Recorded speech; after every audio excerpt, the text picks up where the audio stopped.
Engrandecido seja o nome do Senhor, por estarmos aqui nessa manhã, por tudo que já aprendemos nas salas, cada um na sua sala, recebendo ali as instruções que vêm da palavra de Deus.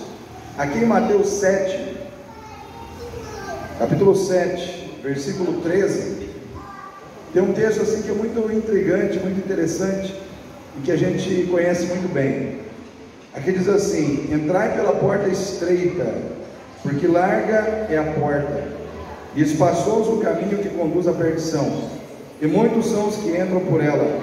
E porque é estreita a porta e apertado o caminho que leva à vida, poucos há que a encontrem.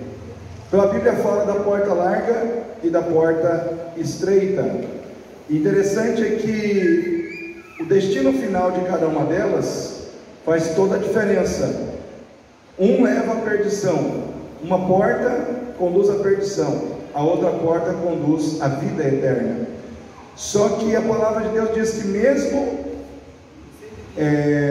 entendendo que a porta larga leva à perdição, a maioria das pessoas estão caminhando dentro da porta larga. Por que a porta larga é mais frequentada pela maioria? Agora eu vou fazer perguntas. Por que a porta larga é a porta da grande maioria, Carol?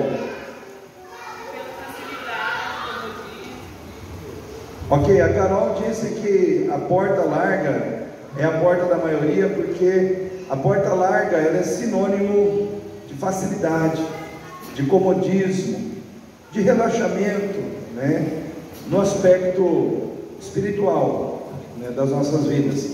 Rodrigo, além do que a Carol falou, por que a porta larga é a porta da maioria? Pastor, eu vejo que é mais fácil, né? Você passar pela porta larga do que você se adequar para passar pela porta estreita. Eu acho que é pela facilidade, pela falta de compromisso. Entendi. Então o Rodrigo ele endossou o que a Carol disse, mas ele acrescentou a questão da palavra compromisso, da palavra exigência. Ou seja, a porta estreita ela exige mais de nós, enquanto que a porta larga não. Então eu vejo assim, queridos, pegando o que a Carol falou, o que o Rodrigo falou, eu vejo que é mais fácil a gente entrar pela porta larga, porque a porta larga ela nos acomoda no erro, e a porta estreita ela exige mudança, ela exige transformação, ela exige renúncia, ela exige abandono do pecado. E nem todos querem abandonar o pecado, nem todos querem ser corrigidos, nem todos querem renunciar. Então por isso que o Senhor Jesus diz que são poucos os que se adequam à porta estreita. E é interessante que o Senhor Jesus ele não diz você é forçado a entrar pela porta estreita. Ele te convida. Ou seja, o viver pela porta estreita deve ser uma escolha. O viver pela porta estreita deve ser uma atitude voluntária, espontânea de fé e de amor a Deus. Eu vejo que ninguém consegue ficar na porta estreita obrigado. Não, você é obrigado a vir na igreja. Você é obrigado a ler a Bíblia. Você é obrigado a orar. Ninguém consegue servir a Deus dessa forma. Se você não aprender a gostar do que Deus gosta, se você não aprender a valorizar na sua vida aquilo que é de Deus e dar a essas questões a prioridade que essas questões precisam ter na sua vida, você não consegue permanecer. Eu vejo que forçado e obrigado a gente fica um tempo, mas chega uma hora que a gente decide que aquilo não combina com a gente e a gente não combina com aquilo.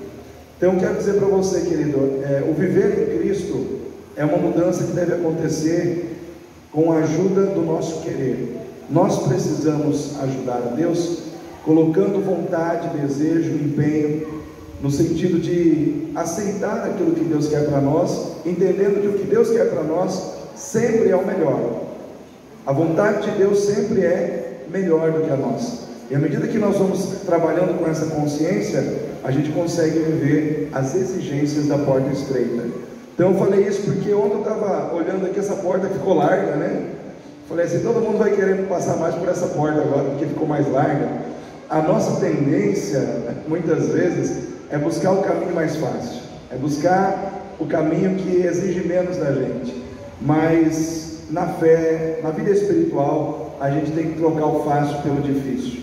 É mais fácil separar quando o casamento não está dando certo. Sim ou não, irmãos? Hoje não está facinho hoje você pedir um divórcio, né? A lei mesmo, antigamente, ela dificultava a pessoa que queria se divorciar, eles davam um tempo, aí a pessoa entrava num processo de desquite, não sei nem se essa palavra existe ainda hoje, mas a pessoa ficava assim, um tempo ainda pensando se queria, depois de um tempo ela poderia se divorciar. Hoje não. Se a pessoa quer se divorciar, 2, 3 dias, rapidinho já divorcia. Ou seja, tudo aquilo que vem para destruir a família, os relacionamentos, tudo aquilo é facilitado. Mas para quem quer permanecer casado, e muitas vezes permanecer casado diante do erro do outro, da falha do outro, e ter que perdoar, ter que renunciar ao seu orgulho pessoal, ter que dar mais uma chance, às vezes é mais difícil, mas o resultado, o ganho é maior em relação à vontade de Deus, em relação à nossa felicidade com Deus, se nós conseguimos. Então, queridos, não vamos nos adequar à porta larga, mas vamos nos adequar à porta estreita. Fique em pé nesse momento, para que